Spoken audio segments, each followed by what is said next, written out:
Shalom, selamat malam. Shalom, selamat malam. Shalom. Shalom, shalom. Shalom. Damai sejahtera bagi saudara dan saya. Amin.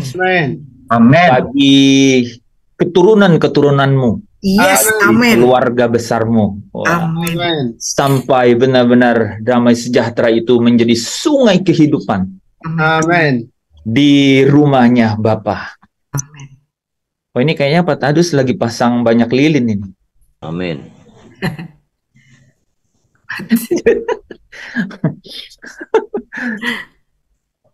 Ya, di awal ini ya, selamat ulang tahun ya, Bu Lina. Kasih Pak. Ya, semoga damai sejahtera Kristus memelihara. Memerintah. Itu luar biasa itu. Damai sejahtera Kristus memerintah di hati. Jadi sekalipun tofan dan badai, ya, tapi berdirilah di tengah tofan itu, meraih kemenangan ya. Nah, malam hari ini teman-teman, saya rindu kita belajar satu perspektif ya. Saya buat slide ini, kelihatan nggak?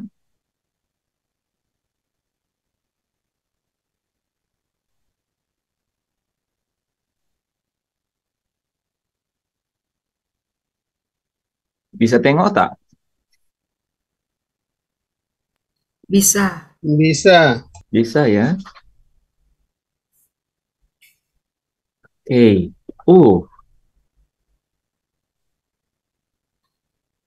Masih bisa? Bisa. Masih. Oke. Teman-teman, The Adventure of Man, ya. Ini kita udah belajar beratus-ratus seri nih, teman-teman. Jadi ini slide belum jadi ini. Tapi memang tidak bisa jadi langsung. Jadi nanti jadi setelah kita terus belajar. Ini versi pertama. Versi pertama. Dari slide ini tuh yang saya ingin kita sama-sama belajar itu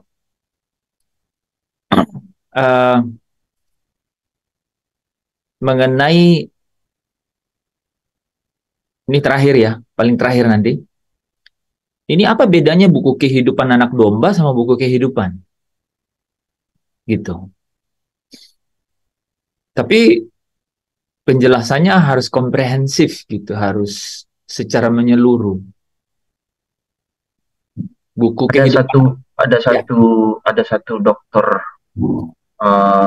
teologi mengatakan bahwa di renungannya dia posting bahwa kitab kehidupan itu sama dengan kitab anak domba, kitab kehidupan anak domba karena anak domba yang punya. Tapi dia tidak kasih referensi ayat. Anak domba yang punya. Memang gampang sekali kalau nggak tahu bedanya bilang aja sama gitu. Ya. Nah, teman-teman, kalau kita di sini kita sudah semakin bisa melihat bedanya. Gitu. Jadi saya coba menggambarkan. Nah, sebenarnya saya ingin memberikan satu ukuran kualitas, tapi nanti dulu lah ya. Tapi paling tidak kalau saudara lihat perbedaan tinggi dari Adam, kemudian Musa, kemudian ada Kristus di sini, kemudian ada Man of God, terus ada rumah Bapa. Nah, ini udah bisa menggambarkan paling tidak ya. Terus ada gambar-gambar persimpangan nih. Ini seperti naik, ini turun-turun gunung terus naik-naik gunung. Ini menggambarkan sesuatu gitu. Dan ini bicara ketinggian-ketinggiannya, ini bicara kualitas gitu. Jadi dari sini kita bisa lihat nih. Oh, Adam yang dalam rupa Allah itu mengapa masih mengalami pencobaan? Karena Allah sebenarnya ingin dia menjadi manusia Allah.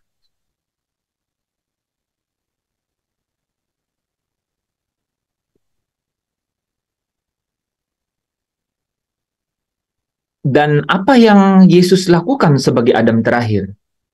Jadi menarik ya. Bukan Adam kedua loh, ya.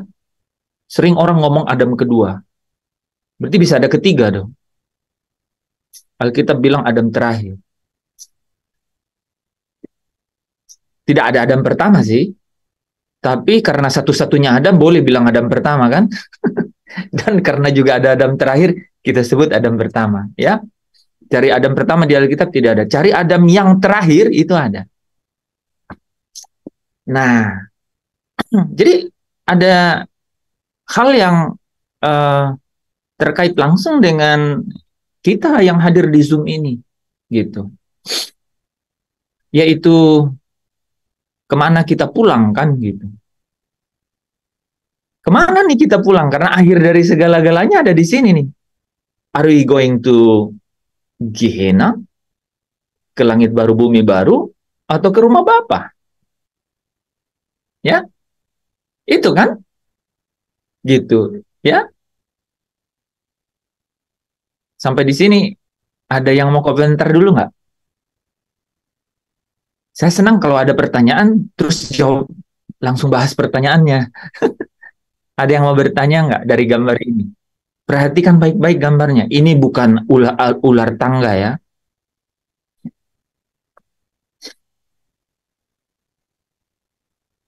Nah, kita akan berakhir nanti mengenai buku kehidupan. Saya belum naruh loh buku kehidupan anak domba. Tapi menarik, Musa juga ngomong kitab kehidupan. Bukan buku, sorry. Kitab ya, kitab kehidupan dan kitab kehidupan anak domba. Kitab kehidupan anak domba itu disebutkan 2 kali dalam kitab Wahyu, dan itu dua kalinya hanya segitu yang ada di Alkitab. Yang satu langsung bicara kitab kehidupan anak domba, yang satu disebut kitab kehidupan yang dimiliki oleh anak domba. Gitu ya. Ada yang tahu ayatnya di mana? Oke, nanti cari ya. Nah, jadi kalau kita mempersoalkan hal itu, ada sesuatu di sini yang berkaitan langsung dengan kita yang ada di Zoom ini. Ya. Masa sebelum Kristus, masa sesudah Kristus. Kita perlu bahas itu. Tadi malam Pak Stefanus konsisten dengan jawaban pertanyaannya bahwa ingin membahas mengenai hal di sini, gitu ya, bahwa ya karena manusia, jadi masalah kekudusan itu tidak boleh dilepaskan dari cerita ini, gitu. Saudara, ya, kalau nggak salah hanya ada 2 orang yang benar, Ibu Mona dan Pak Tadus.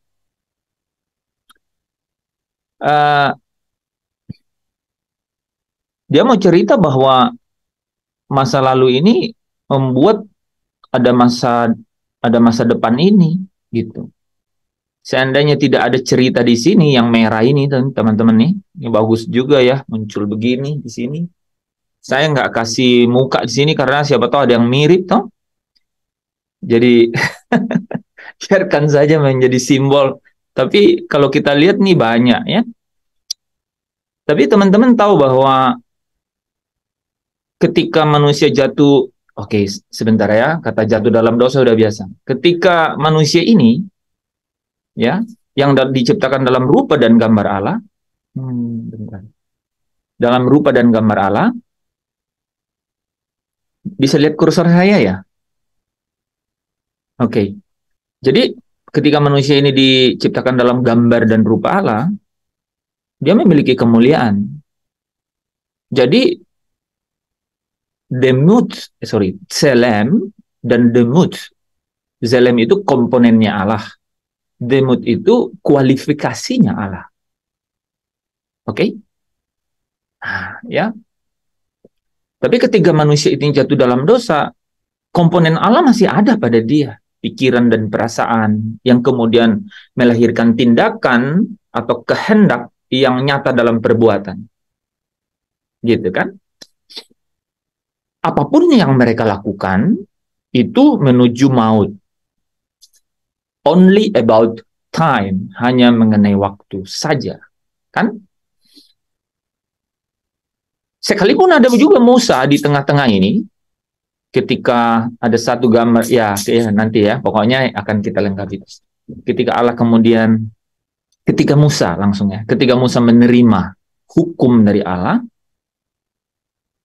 menurut Alkitab,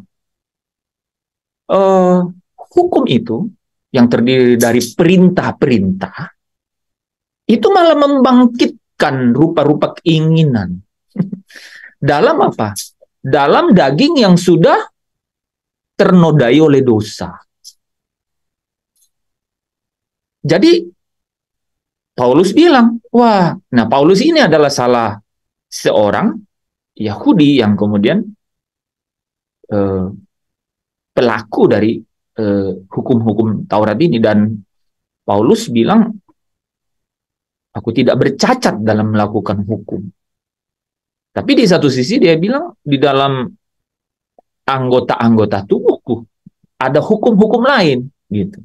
Yang katanya itu karena perintah ini karena perintah ini, bukan karena yang lain-lain, karena perintah ini nih 10 hukum. Dia bilang gini, kalau tidak ada larangan jangan mengingini, aku tidak mengerti apa yang dimaksud mengingini. Ya, teman-teman tahu ya. Ini semua yang saya sampaikan ini ayat-ayat nih, teman-teman ya. Jadi satu saat harusnya kita nih harus buat semua ada ayat di sini semua ya, referensi ayat. Gitu. Jadi dia akan tetap, apa katanya Pak Tadus? Kemuliaan yang ada di sini, pelayanan yang ada di sini itu membawa kepada kematian. Alkitab catat di 2 Korintus 3 itu. Jadi semua aktivitas ibadah yang ada di sini itu membawa kepada kematian. Wah, itu tidak ada janji di situ ya. Nah, tapi apakah betul? Nah, firman Tuhan juga mencatat bahwa orang yang melakukan hukum Taurat itu akan dibenarkan oleh hukum Taurat. Gitu. Jadi dia mendapat kemuliaan, ya. Dia mendapat kemuliaan. Kemuliaan karena melakukan perintah Allah.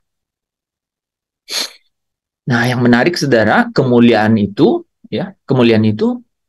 nanti akan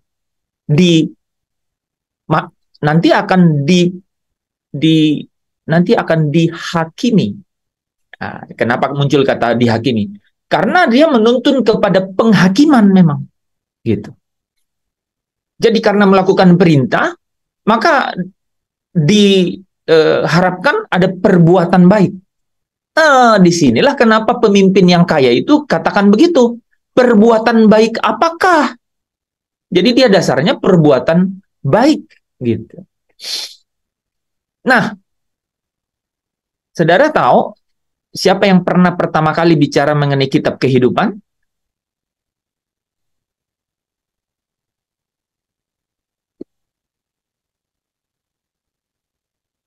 Paulus ya. Ayo. Musa, betul. Iya, Musa. Oke, kita cari ayatnya ya. Keluaran berapa? Iya, Dik. Oke. Mazmur malah. Mazmur 62 Mazmur 69 ayat 28. Kitab kehidupan. Keluaran 32. Keluaran. Di kitab Keluaran.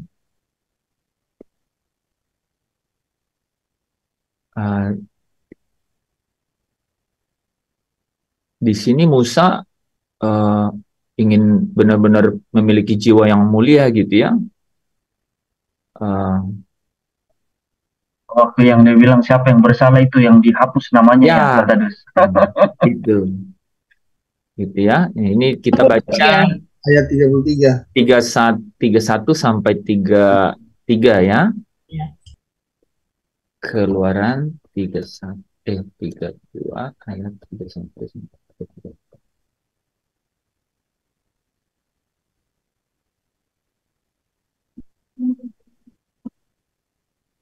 Oh,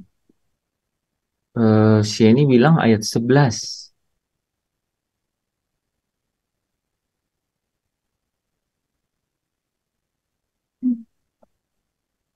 Sheni menyesatkan nih. Nggak ada di ayat 11 sini. Sheni ini nih. Ini. Nggak apa-apa Sheni. Itu bagus loh. Kamu udah ketik tapi jadi kamu jadi tahu bahwa oh nggak ada di ayat 11. Di sini nih. Lalu kembalilah Musa menghadap Tuhan. Ya, Musa see God ya dan berkata, bangsa ini telah berbuat dosa besar sebab mereka telah membuat Allah emas bagi mereka. Nah, teman-teman lihat ya. Ini Tuhan ya. Jadi Tuhan di sini Yahweh kan? Lion.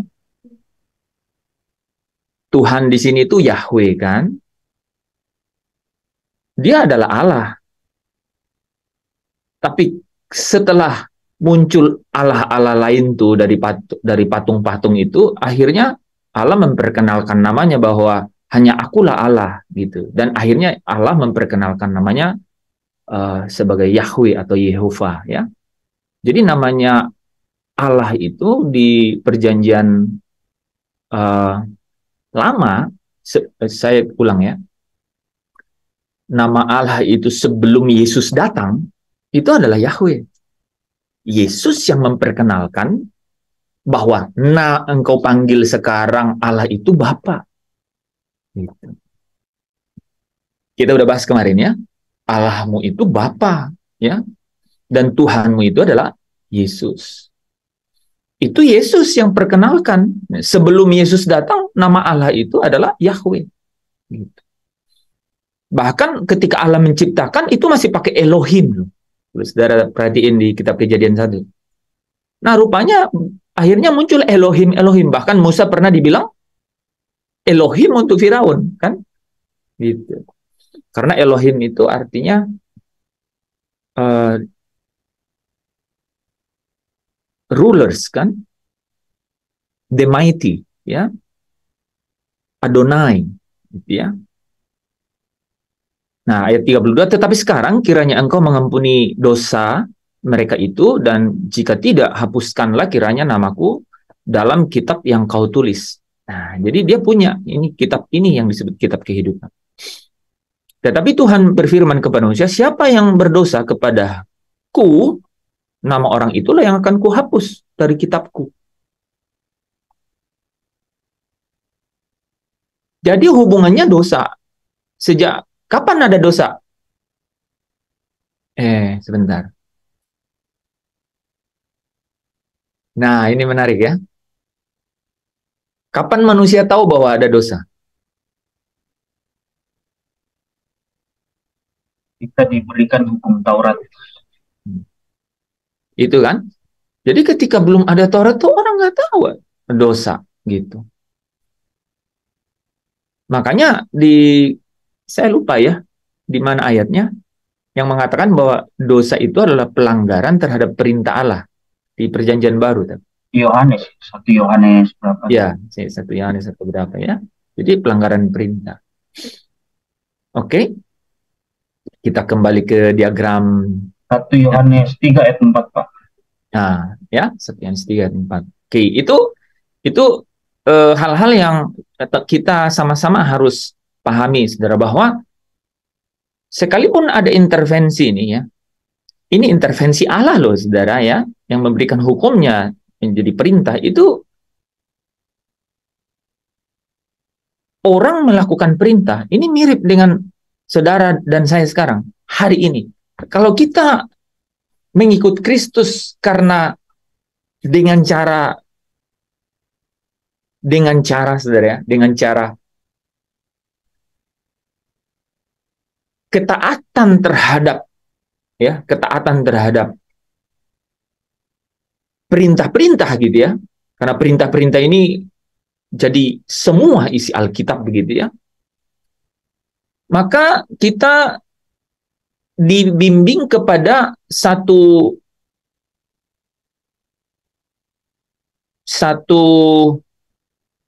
eh,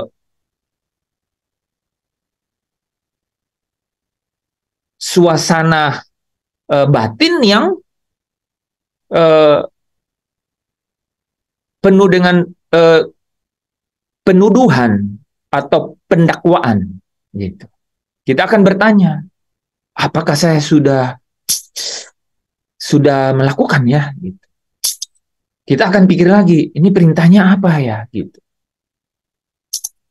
Kita akan bergumul di dalam setiap keadaan-keadaan seperti itu.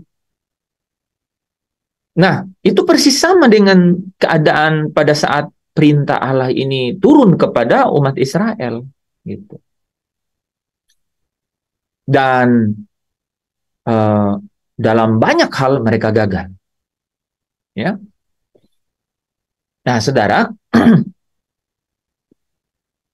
memang perintah ini dikirim itu tidak untuk mengembalikan keadaan manusia yang jatuh ke dalam dosa atau nih saudara ya, atau kekurangan dari kemuliaan yang mereka sudah miliki.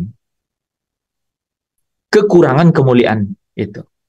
Kekurangan itu maksudnya apa? Karena ada yang hilang gitu. Nah, ya. Ada yang hilang. Apanya yang hilang? Kemuliaan apa yang hilang? Kualifikasinya Allah hilang. Tapi komponennya Allah atau zelemnya Allah itu ada. Pikiran, perasaan, ya. Tapi kualifikasinya Allah hilang gitu. Nah, dengan hukum ini yang terdiri dari perintah-perintah, itu kemudian membawa dosa itu terlihat dengan nyata gitu, dan semua akibatnya gitu. Sehingga saudara semakin nyata bahwa manusia tidak mampu untuk keluar dari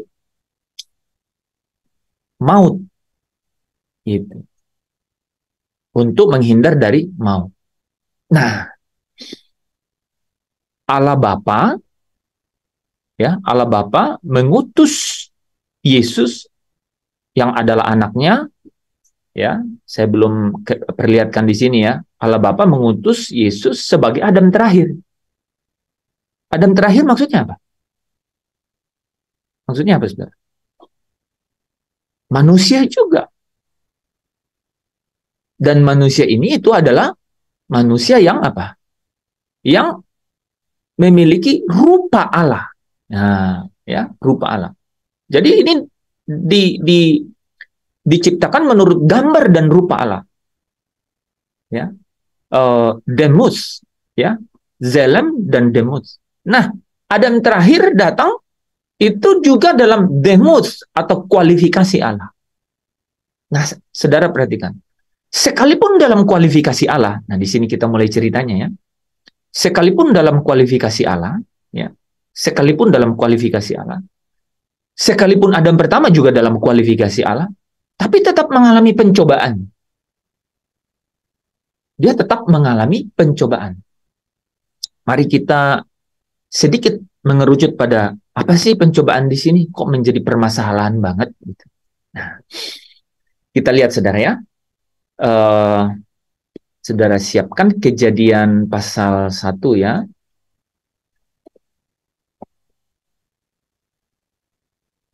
Ketika manusia dicobai.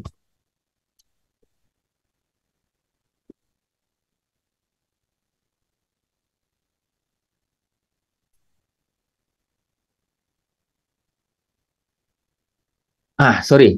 Kejadian 3. Kejadian 3 ya. Dari ayat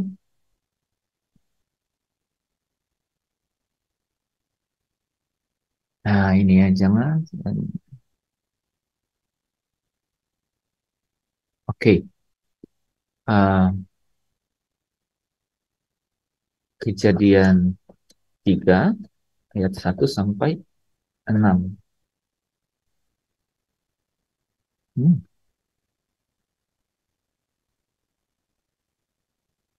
Oke. Wah, sudah muncul semua ayatnya. Menarik ya. Jadi satu kali dimasukin tuh muncul semua nih saudara nih, ayat terkaitnya. Oke, saudara perhatikan ya. Ini Adam pertama nih, cerita Adam pertama. Harus tangkap poinnya di sini. Ya, adapun ular ialah yang paling cerdik dari segala binatang di darat yang dijadikan oleh Tuhan Allah. Lihat saudara tulisannya, Tuhan Allah. Jadi nama Allahnya siapa? Tuhan. Oke? Karena ada Allah yang lain. Ya. Ular itu berkata kepada perempuan itu, tentulah Allah berfirman, semua pohon dalam taman ini jangan kamu makan, buahnya bukan. Ini bicara taman. Kita mau bandingkan nanti dengan Adam terakhir di taman juga. Lihat pencobaannya. Lalu sahut perempuan itu kepada ular itu, buah pohon-pohon dalam taman ini boleh kami makan. Jadi ular bilang, jangan, nah saudara saya sekalian ya, ular di sini itu adalah iblis.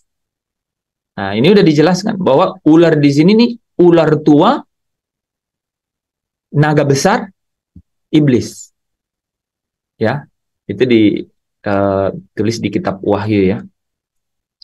Wahyu pasal 12 kalau nggak salah. Ya. Oke. Nah, kita lihat dulu itu ya. Sebentar ya. Ular itu siapa?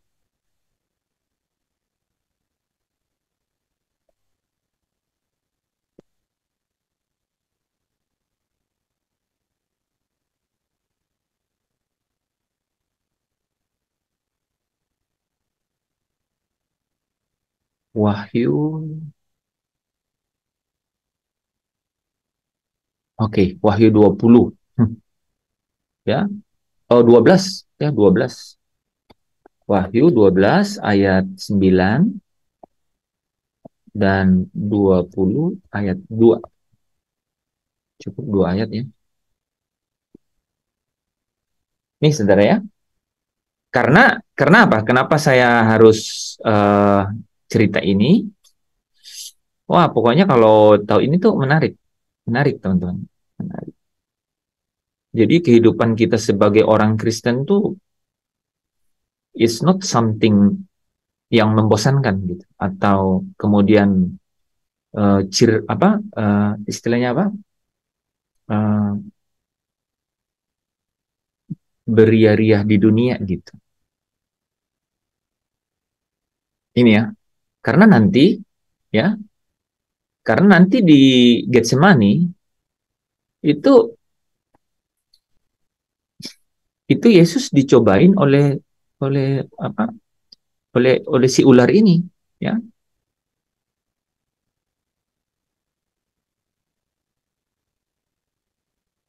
Oke ini ya.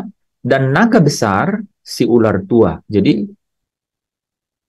si ular tua, ular yang ada di Taman Eden itu disebut iblis atau setan ya. Di Wahyu 20 juga gitu. Naga, si ular tua itu iblis atau setan. Oke. Nah, di sini kemudian ular itu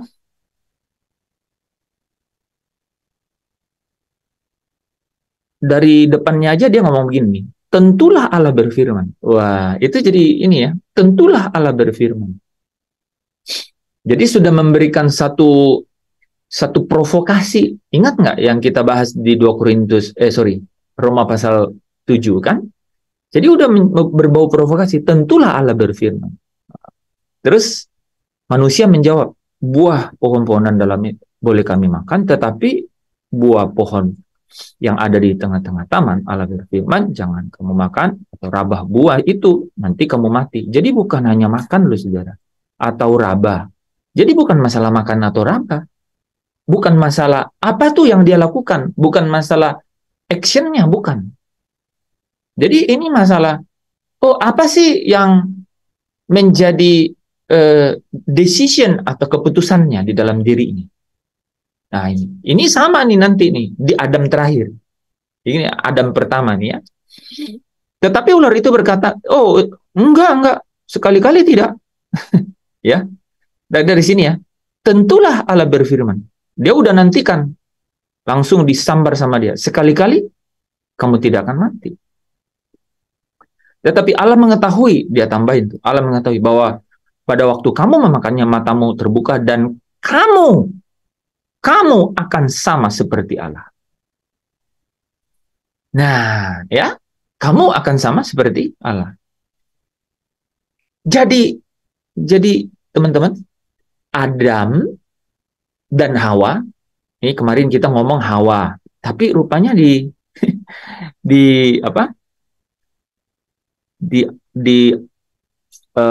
dicatat ya di sini ya, di bagian A ya, dan suaminya memakannya, diberikannya kepada suaminya yang bersama-sama dengan dia. Kan saudara ya. Jadi ini nih, dua-duanya ada nih yang bersama-sama dengan dia. Jadi mungkin teman-teman sebelumnya berpikir bahwa oh Adam lagi ada di mana, cuman Hawa yang ngobrol. Yang bersama-sama dengan dia. Ya. Jadi ada dua orang tuh sama-sama, kan? Mereka sama-sama. Gitu. Ya. Nah, iblis bilang, enggak, kamu akan sama, kamu akan menjadi sama loh. Kamu akan menjadi seperti Allah. Bukan sama. Kamu akan menjadi seperti Allah. Jadi, Adam dan Hawa, yaitu manusia pertama ini, ya, Adam pertama, ini diciptakan demikian, kebayang, sesuai dengan gambar dan rupa Allah. Tapi, rupanya, dia dengan segala eksistensi dan keadaannya ini, dia masih tertarik menjadi sama seperti Allah. Gitu. Ya. Itu penting sekali kata-kata itu ya. Saudara kalau ingat ya, Lucifer ya, sang fajar timur itu ya, itu dikatakan bahwa dia itu tidak dijumpai kata-katanya itu tidak jumpai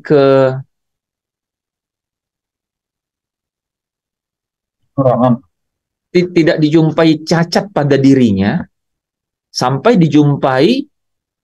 pada hari dia dijumpai kecurangan ada padanya. Jadi dia diciptakan dengan tidak bercacat, tidak bercelah.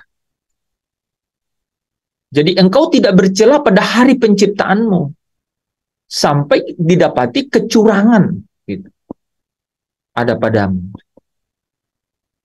Nah, karena apa? Dia ingin menyamai yang maha tinggi. Dia ingin menyamai yang maha tinggi. Nah, teman-teman, ya, itu Adam pertama, ya, dalam rupa Allah loh, belum jatuh dalam dosa. Nah, sekarang, ya,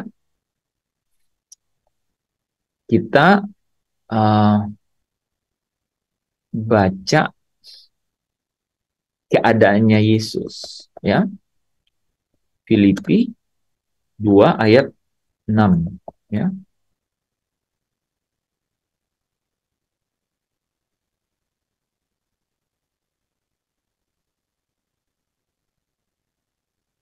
Yesus, ya. Mungkin ayat 5 biar ketahuan bahwa ini Yesus. Hendaklah kamu dalam hidupmu bersama menaruh pikiran dan perasaan yang terdapat dalam Kristus Yesus. Jadi Kristus Yesus di dalam rupa Allah. Ini kalau rupa Allah di sini itu morphe theos. Morphe theos, rupa Allah. Ini sejajar dengan dalam Ibrani zelem atau kualifikasinya Allah. Nah, teman-teman tadi lihat kan bahwa Adam pertama dia memiliki kualifikasi Allah. Adam terakhir juga punya kualifikasi Allah. Adam pertama ketika menghadapi pencobaan dia ingin menjadi menjadi seperti Allah.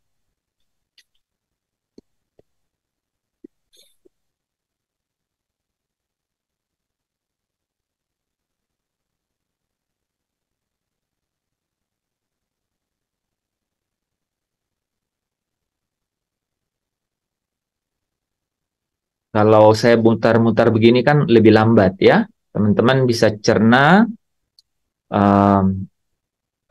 bisa semakin sekalian memahami ya. Nah, ketika ular itu bilang kamu akan menjadi seperti Allah. Perempuan itu melihat bahwa buah itu baik untuk dimakan dan sedap kelihatannya. Ini sisi lain nanti kita bisa bahas. Tapi lagi pula pohon itu menarik hati. Saudara lihat, menarik hati. Karena memberi pengertian. Memberi pengertian di sini maksudnya, tentang yang baik dan yang jahat. Dia mau menjadi seperti Allah. Jadi dalam hatinya, dia mau seperti Allah. Adam pertama gagal. Padahal ujian itu untuk membuat dia memiliki kemuliaan yang lebih besar lagi dari kualifikasi yang dia miliki. Yang dalam ketika Kristus datang itu jadi terbuka. Apa itu ya? Sebelum Kristus datang itu orang nggak tahu. Gitu. Ketika Kristus datang, dia memperkenalkan, nama Allahmu sekarang itu bukan Yahweh, kamu memanggilnya, tapi Bapa. Berdoalah demikian, Bapa kami yang di surga. Gitu. Dia datang menyatakan siapa Bapa itu. Itu terbuka itu. Dan yang terbuka juga kemudian ada caranya. Rupanya sekalipun Yesus ini menjadi Adam yang terakhir, memiliki juga demos atau kualifikasi Allah, memiliki moralitasnya Allah, tapi tetap dia dicobai. Untuk apa? Untuk memiliki kodratnya Allah di dalam dia. Kodrat ilahi. Nah, kodrat ilahi ini tuh, kodrat ilahi di sini itu divine, ya, divine nature. Ya, kodrat ilahi ini divine nature. Ya, nah, ini maksudnya apa kodrat ilahi ini? Saudara pernah dengar kan bahwa dia itu yang kudus, gitu. Kuduslah kamu sebab aku kudus, kan gitu ya. Bapa berkata, kuduslah kamu sebab aku kudus. Rupanya unsur ilahi, unsur ilahi yang benar-benar berkaitan langsung dengan kodrat ilahi itu adalah kekudusannya Allah.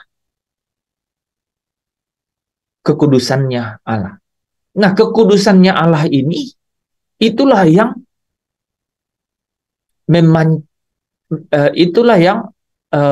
memancar. Ya, kekudusannya Allah inilah yang kemudian memancar. Nah, di kota yang mulia itu,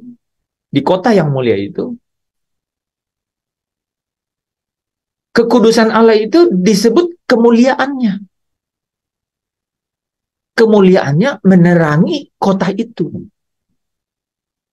Kemuliaannya menerangi kota itu. Jadi ada kualifikasi rupanya yang Bapa, ya, sebelum Kristus datang, Yahweh mau kepada orang Israel waktu itu. Mau juga kepada Adam waktu itu, yaitu memiliki kualifikasi berkodrat ilahi atau memiliki kualifikasi dalam kekudus. Nah, ini saudara ya, memiliki kualifikasi mengambil bagian dalam kekudusannya Bapa. Jadi bukan punya kekudusannya Bapa, saudara. Mengambil bagian dalam kekudusannya Bapa. Nah, bagaimana itu ceritanya? Nanti kita bahas itu ya. Ini gambaran umum. Jadi ada kualifikasi yang Allah mau, Bapa mau supaya Adam ini capai. Gitu. Tapi dia jatuh karena apa? Wah, dia mau memiliki pengertian membedakan yang jahat dan yang baik. Gitu kan, membedakan yang baik dan yang jahat, betul ya. Dan itu rupanya berarti menjadi sama seperti Allah. Menjadi sama seperti Allah. Nah, saudara, ketika Adam terakhir datang, Yesus, dia juga dalam demos atau morfe Allah. Sama kan? Ya, serupa ya saudara, serupa ya. Adam ya tidak tidak lahir dari daging kan, saudara ya. Yesus ya tidak juga lahir dari darah dan tidak juga lahir dari hubungan daging, gitu ya. Tapi roh, dua-duanya roh Allah, ya. Jadi Adam pertama dihembuskan roh, kemudian Adam terakhir roh Allah.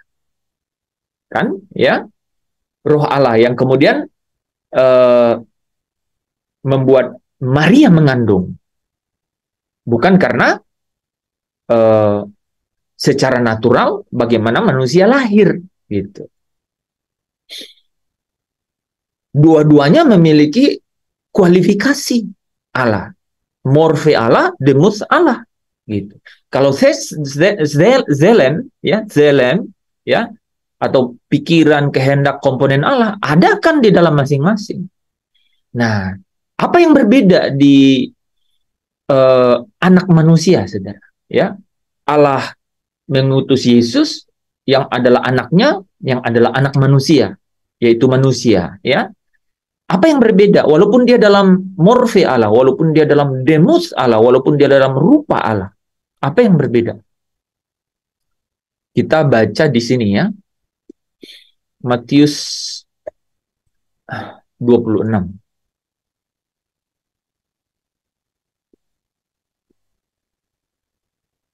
Ini di taman juga ceritanya, saudara.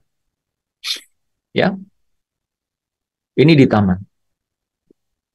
Maka sampailah Yesus bersama murid-muridnya ke suatu tempat bernama Getsemani. Lalu ia berkata kepada murid-muridnya, duduklah di sini.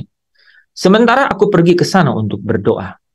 Wah, kalau Yesus berdoa kemana, saudara? Ke Bapa. Oke. Ya, ke Bapa ya. Jadi berdoa ke Bapa ya. Di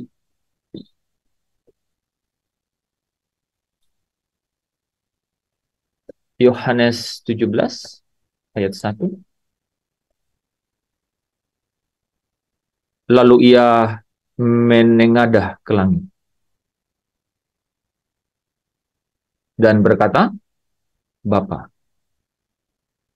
Oke. Jadi dia berdoa kepada Bapanya. Dan ia membawa Petrus dan kedua anak Zebedeus sertanya, maka mulailah ia merasa sedih dan gentar. Lalu katanya kepada mereka, saudara pernah merasa sedih dan gentar? Nah, Yesus pernah. hatiku sangat sedih. Pernah saudara sangat sedih hatinya? Yesus pernah. Seperti mau mati rasanya. Saudara lihat? Seperti mau mati rasanya. Situasi yang benar-benar kalau bisa keluar dari situ, out, keluar. Nggak mungkin dia pilih. Ya, nggak mungkin dia pilih. Saudara lihat ya, merasa sedih dan gentar, hatinya sangat sedih dan mau mati rasanya. Tinggallah di sini dan berjaga-jaga dengan aku. Maka ia maju sedikit lalu sujud dan berdoa. Saudara, ini kalau lihat, ini Yesus sendiri yang berkata-kata. Itu artinya ungkapan yang benar-benar inner out, yang ada di dalam. Saya mau ngomong ini ada di dalam karena tadi Adam pertama itu di dalam hatinya. Di dalam hatinya, gitu ya. Jadi bukan masalah makan atau raba itu. Tapi di dalam hatinya sudah menjadi gagal. Mempertahankan kualifikasi Allah. Mempertahankan demos Allah. Gitu. Dia sudah gagal ya. Maka ia maju sedikit lalu sujud dan berdoa katanya, ya Bapakku, jikalau sekiranya mungkin. Saudara lihat, if this is possible ya. Jikalau sekiranya mungkin. Jadi dia secara manusia minta ya. Jangan aku minum, biarlah cawan ini lalu daripada aku. Ini lebih dahulu disebut karena hatinya sangat sedih dan dia gentar mau mati rasanya. Ya, janganlah seperti ya. Tetapi dia saudara lihat ya. Tetapi saudara perhatikan nggak di cerita Adam pertama tadi? Aduh, Adam pertama tidak punya sedikit pun argumen atau pertahanan. Nah, teman-teman, di sini ya, kalau kita menghadapi pencobaan, paling tidak, saudara harus menguji gitu. Paling tidak kasih pertanyaan gitu. Jangan benar-benar seperti cerita di Taman Eden tadi gitu. Itu mengalir, ular bilang, sekali-kali kamu tidak akan mati. Gitu. Bahkan kamu akan menjadi sama seperti Allah, mengetahui yang baik dan yang jahat. Itu otomatis langsung perempuan itu melihat katanya ya, dan memandang sedap dan baik dipandang dan sedap untuk dimakan. Saya juga baru tahu ada enak kan tapi sedap untuk dimakan. Gitu. Ngalir gitu, tidak ada alarm gitu loh saudara. Nggak ada alarm gitu. Ini penting sekali di dalam dinamika kehidupan kita loh. Pada saat pencobaan itu datang, ada nggak alarmnya? Gitu. Ada nggak? Nah, Yesus tuh punya kualifikasi. Ya, kualifikasi yang luar biasa itu. Dia sampai bilang, tetapi, jangan seperti yang ku kehendaki. Gitu. Jangan seperti yang, nah ini nih ya, saudara perhatikan kata-kata ini ya. Jangan seperti yang ku kehendaki. Yang dikehendaki Yesus apa, saudara? Keluar dari rasa sedih dan gentar, kan? Keluar dari rasa mau mati, itu yang dikehendaki kan? Gitu. Yaitu cawan ini lalu gitu. Ya, tapi jangan seperti yang kukehendaki, melainkan seperti yang engkau kehendaki. Ya, tetapi setelah itu ia kembali kepada murid-muridnya itu dan mendapati mereka sedang tidur dan berkata kepada Petrus, tidakkah kamu sanggup berjaga-jaga 1 jam dengan aku? Berjaga-jagalah dan berdoalah supaya kamu jangan jatuh ke dalam pencobaan. Roh memang penurut tetapi daging lemah. Saudara,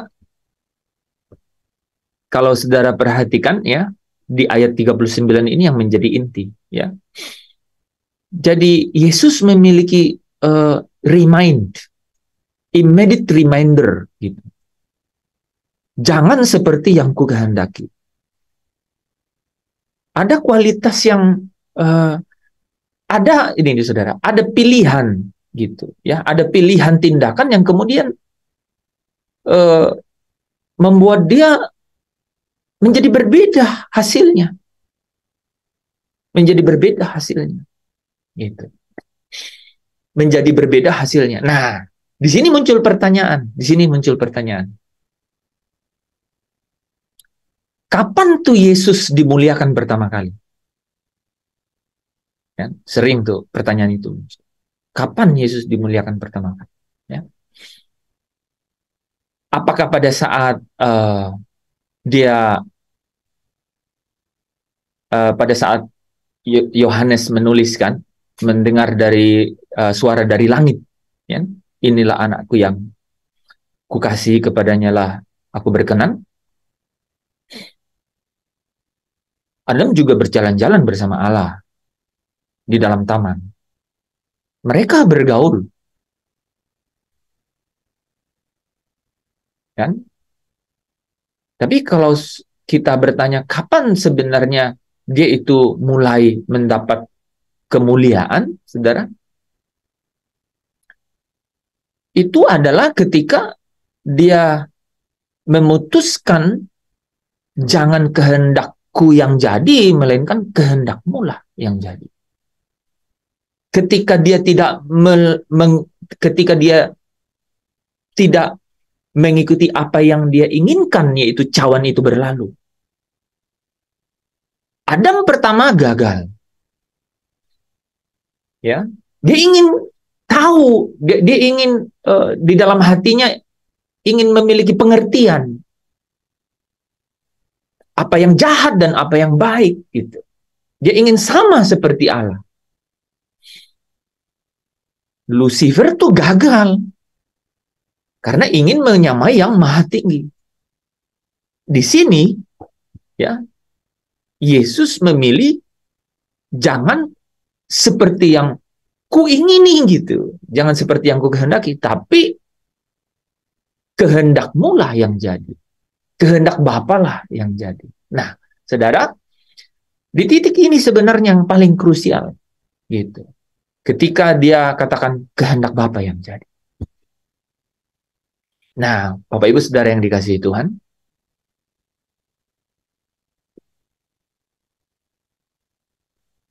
Yesus itu menjadi pokok ketika dia mengambil keputusan itu.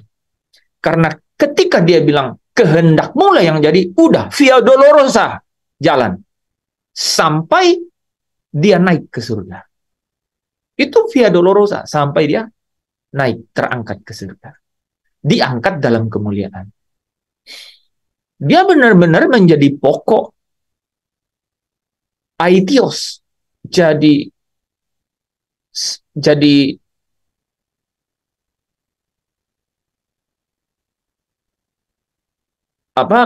penentu tunggal keselamatan. Pokok keselamatan. Aitios, penentu tunggal keselamatan. Pokok. Kalau dia tidak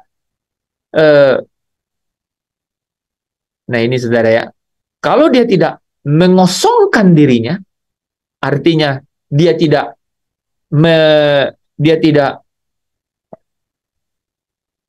meniadakan keinginan, bukan meniadakannya, dia tidak mengikuti keinginannya, ya, maka ya, kalau dia tidak mengikuti, ya, kalau dia tidak mengosongkan diri atau dia tidak membiarkan, dia tidak mengikuti, ya, atau dia berhenti dari mengikuti keinginannya, ya, maka tidak mungkin dia jadi pokok, tidak menjadi penentu tunggal dari keselamatan. Nah,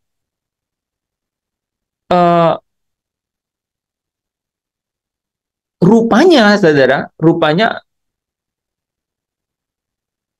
ketika dia diutus ke dalam daging, yaitu jadi manusia, itu untuk menerima hukuman terhadap daging itu, ya, sehingga semua kutuk itu dilimpahkan kepada dirinya. Semua surat utang dosa itu dibayar lunas, gitu. Dia menjadi korban Nah, saudara, dia menjadi korban. Karena dia menjadi korban, dia itu jadi perintis. Nah, itu jadi perintis. Saudara kalau baca di kitab Ibrani, ya, dia itu jadi imam. Dia itu pengantara. Nah, dia itu perintis. Dia itu imam, dia itu perantara. Gitu, saudara. Ya. Nah, kok ada istilah perintis atau perantara sekarang? Rupanya, saudara, itu dia punya konteks atau punya misi untuk datang. Bukan seperti Adam pertama yang diciptakan untuk hadir secara semula untuk mengelola, gitu kan? Mengelola langit dan bumi yang pertama, gitu ya, yang sungguh amat baik itu. Tapi rupanya Adam terakhir atau Yesus datang itu untuk membereskan masalah ini nih, kejatuhan Adam pertama. Sehingga dia harus kan menjadi perantara gitu. Dia harus menjadi korban gitu, ya. Dia harus menjadi korban. Nah, kalau penebusan itu selesai, bagaimana dengan manusia yang sudah kehilangan ini? Karena dosa itu menjalar di dalam daging kepada seluruh manusia, bagaimana caranya? Muncul kata sulung, saudara. Ya. Dia yang sulung. Nah, ini mari kita baca di ayat itu ya, karena itu menjadi hal yang sangat penting. Menjadi sangat penting. Saya buka dulu balik ya. Menjadi sangat penting. Saudara, kalau saudara mau ada di sini, ya, kalau saudara dan saya mau ada di sini, yaitu orang-orang yang tertulis namanya di dalam kitab kehidupan anak domba, itu hanya ada satu caranya. Hanya ada satu caranya.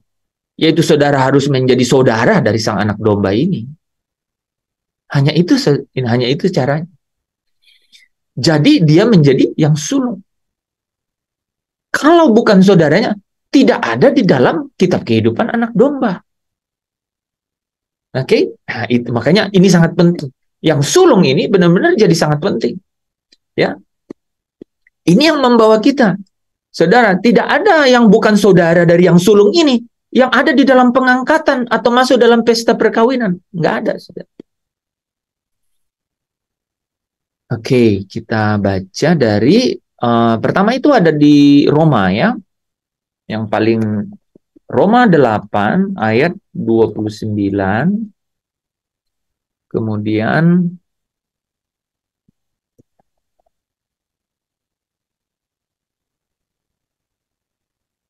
eh, yang bagus juga itu yang di Filipi kalau nggak salah ya. Bentar.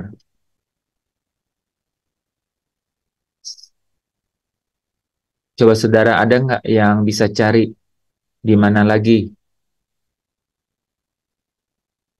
Sambil kita sama-sama ada bagus.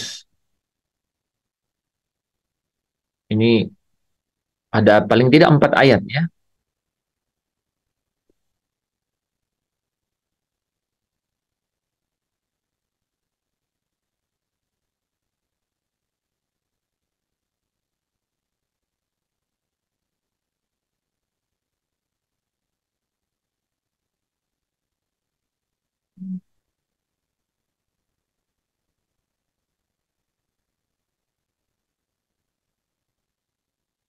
Ada?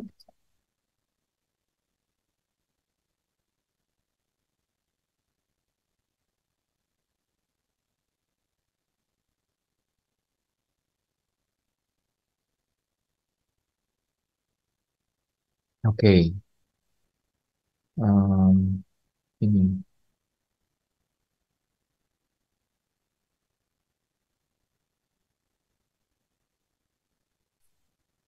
Kolose 1 ayat 15. Kolose 1 ayat 15.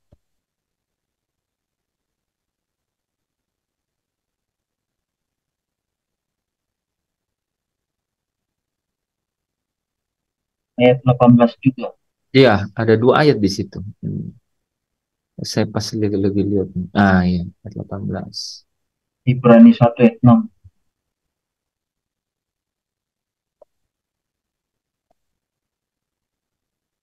Kalau Ibrani 1 ayat 6 lebih ke ini ya. Allah yang mengutus anaknya yang sulung kan ya. Iya, Nah, kalau itu ini sulung di antara banyak saudaranya itu. Nah, ini yang menjadi sangat penting gitu.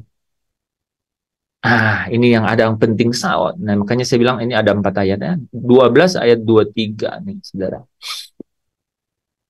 Ya, Ibrani 12 ayat 23. Oke, nah.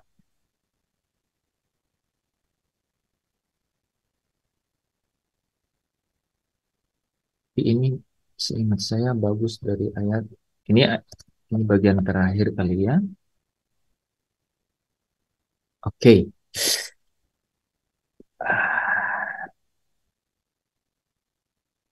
Ini bagian terakhir teman-teman.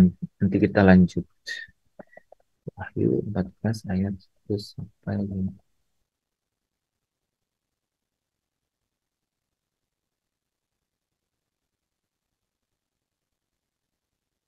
Ya, betul sih nih salah satunya itu. Oke, teman-teman ya. Nah, ini penting sekali. Ya. Jadi gini nih. Kita ikut Yesus ya. Ikut Yesus tuh ya, ikut Yesus untuk mengerti kitab kehidupan anak domba itu, kita harus jadi saudara. Saudara gitu. Kita jadi saudara. Karena apa? Dikatakan bahwa dia itu adalah yang sulung. Ya.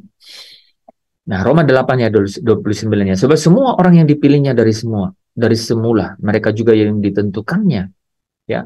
Dan dari semula, ya, ditentukannya dari semula untuk menjadi serupa dengan gambaran anaknya. Nah, Saudara, kata gambaran di sini itu dalam bahasa Ibrani eikon. Eikon. Ini menarik, Saudara, kata ini, ya. Karena di sini lihat nggak? Untuk menjadi. Apa katanya? Serupa. Serupa dengan apanya? Ya kan? Menarik kan? Serupa dengan apanya? Kan kita serupa dengan Yesus. Apanya? Gambaran. Serupa dengan gambaran. Gambaran ini tuh eikon. Gitu. Jadi ada yang menarik. Oh, rupanya dari rupa Allah, ya, rupa Allah, Allah mau, Bapa mau dari rupa Allah atau morphe theos ini, Bapa mau supaya jadi eikon, gitu. Bapa mau supaya jadi eikon, gitu. Nah, bagaimana supaya jadi eikon? Harus menjadi saudara dengan yang sulung ini, yaitu mengikuti jejaknya si anak ini untuk jadi eikon. Jadi man of God ini jadi gambarannya Allah, eikonnya Allah. Harus ikut jejak gitu. Nah, jejaknya itu makanya saya membuat latar belakang yang cukup detail kan. Malam ini tuh harus tahu dari mana berangkatnya gitu. Nah, saudara dan saya untuk memulai jejak itu dibawa dulu untuk apa? Untuk diperdamaikan dengan Allah.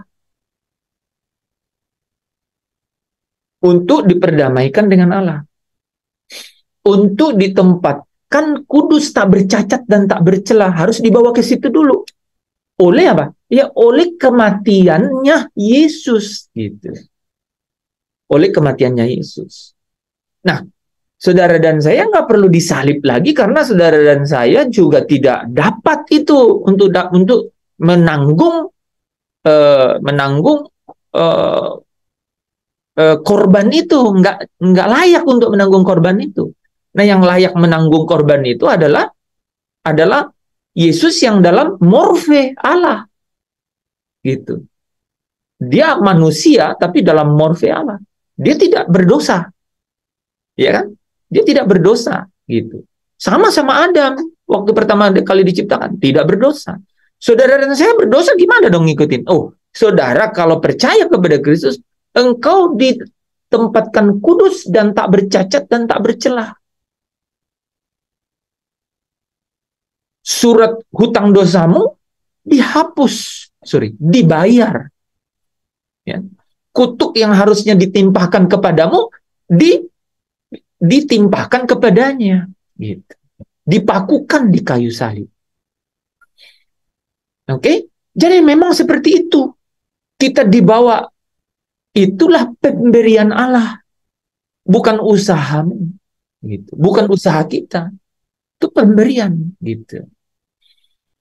Kita dibawa sama pada posisi untuk berjuang dari titik yang sama, gitu. Nah, dia adalah yang sulung di antara banyak saudara. Mari kita baca ayat-ayat itu ya. Saudara, perhatikan, kita lanjutkan minggu depannya. Oke, ya. Jadi ini kita semua orang yang dipilih, yang ditentukan, ya, itu apa? Untuk menjadi serupa dengan gambaran anaknya, untuk menjadi serupa dengan gambaran anaknya, supaya anaknya itu menjadi sulung di antara banyak saudara. Sulung di antara banyak saudara. Oke. Kolose 1 ayat 15. Ia adalah gambaran Allah yang tidak kelihatan. Jadi Allah tidak kelihatan. Tapi dia adalah ikon. Dia adalah gambar. Ya. Yaitu siapa, saudara? Yang sulung. Gitu. Oke, yang sulung. Kalau yang ayat 18, ia berkata kepala tubuh, yaitu jemaat. Ya, jadi tubuh itu adalah jemaat. Nah, dia adalah kepala, yaitu Yesus. Yesus yang sulung, ialah yang sulung. Saudara perhatikan, yang pertama bangkit dari orang mati, sehingga ia lebih utama dari segala sesuatu. Nah, ini yang menarik di Ibrani ini, saudara. Ya, langsung terkait dengan kita nih. Tetapi kamu datang ke Bukit Sion. Saudara pernah ingat? Kamu sudah datang ke Bukit Sion, apa yang saudara ingat? Kota Allah. Ada yang ingat? Bukit Sion ada ditulis di mana?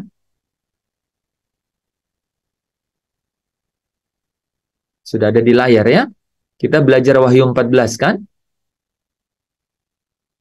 Ya, yaitu anak domba dan pengikutnya yang ditebusnya. Ini tulisan di belakang saya ini redeem. Arti kata redeem itu adalah yang ditebus. Yang ditebus, redeem. Ya. Yang ditebus. Dan aku melihat sesungguhnya anak domba berdiri di Bukit Sion. Kamu sudah datang ke anak domba. Bisa tangkap? Anak domba berdiri di Bukit Sion. Kamu sudah datang ke anak domba. Ya, ke Bukit Sion. Nah, Bukit Sion itu ya adalah kota Allah. Ya, yaitu Yerusalem baru atau Yerusalem surgawi. Nah, jadi dikatakan gini, kamu sudah datang ke Bukit Sion, yaitu ke anak domba. Kepada beribu-ribu malaikat, suatu kumpulan yang meriah. Wah, saudara udah tahu itu ya, seperti apa? Kristal, ya. Dan kepada jemaat anak-anak sulung. Kepada jemaat anak-anak sulung. Jadi saudara tahu nggak? Kita itu yang sulung di antara banyak saudara. Dan ketika saudara dikasih meterai Roh Kudus, saudara dikasih karunia sulung roh. Itu caranya tuh kayak begitu. Jadi nggak sama-sama, nggak sama. Jadi berbeda, memang berbeda. Gitu. Sampai kalau Roma 8 ayat 1 berkata, demikianlah tidak ada lagi penghukuman bagi mereka yang ada di dalam Kristus, dalam King James Version, yang hidup tidak menuruti keinginan daging, melainkan menuruti keinginan roh. Roh yang dimeterai, yaitu yang juga menerima karunia sulung roh,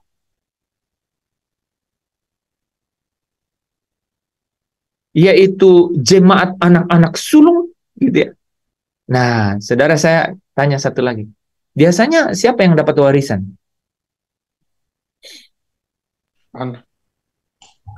Anak sulung. Nih, kalau dalam budaya ya Yahudi itu yang dapat warisan itu anak sulung. Jadi semua ini memang kita sulung gitu. Dikasih karunia anak sulung. Ya. Nah, saudara, makanya di sini dikatakan kepada jemaat anak-anak sulung. Saudara lihat, yang namanya terdaftar di surga. Nah, ini yang namanya terdaftar dalam kitab kehidupan anak domba. Ya. Nah, itu saudara ya. Nah, kepada Allah yang menghakimi semua orang, ya, kepada Bapa ya, dan kepada saudara lihat, kepada roh orang benar, udah orang benar, tapi yang telah menjadi sempurna. Jadi tidak cukup dia benar, harus menjadi sempurna. Nah, ya, beberapa kebenaran malam hari ini saudara tangkap ya, bahwa Kristus memiliki respon yang berbeda terhadap tawaran kepada dirinya. Gitu. Apakah dia mengikuti keinginannya atau mau mengikuti kehendak Bapaknya? Wah, dia berhasil. Dia menjadi pokok. Dia menjadi perintis. Bahkan dia menjadi perantara untuk saudara-saudaranya. Dia menjadi yang sulung. Ya, oke. Nah, kita lanjut hari Senin ya, teman-teman, dari gambar ini. Mari kita tutup dalam doa. Terpujilah Kristus. Bapa di dalam kerajaan surga, kami mengucap syukur malam hari ini kami diberikan waktu yang begitu berharga. Yang lebih daripada itu adalah ketika Roh-Mu yang Kudus menuntun kami semua, sehingga kami boleh disingkapkan kebenaran yang sangat mulia ini, yang kaya dengan kemuliaan ini. Hamba doa Tuhan, biarlah Roh Kudus terus membukakan setiap anak-anak-Mu yang ikut dalam Zoom Fellowship ini, untuk juga dibukakan rahasia ini, yang kaya, betapa kayanya kemuliaan di balik semua ini Tuhan. Sehingga ini menjadi sukacita kami di dalam kehidupan kami, mengikuti jejak Yesus Kristus yang adalah Tuhan dan Juru Selamat. Terima kasih Bapa, biarlah berkat-Mu turun atas kami, yaitu berkat untuk memelihara hidup kami, yaitu berkat untuk mencukupi apa yang kami perlukan, dan berkat untuk membawa kami dari satu kemenangan kepada kemenangan yang lain. Terima kasih Bapa, di dalam Kristus Yesus Tuhan kami datang kepadamu. Saudara yang percaya, yang bersuka cita, mari bersama dengan saya katakan amin. Amin. Amin. Amin. Saudara diberkati. Amin. Amin.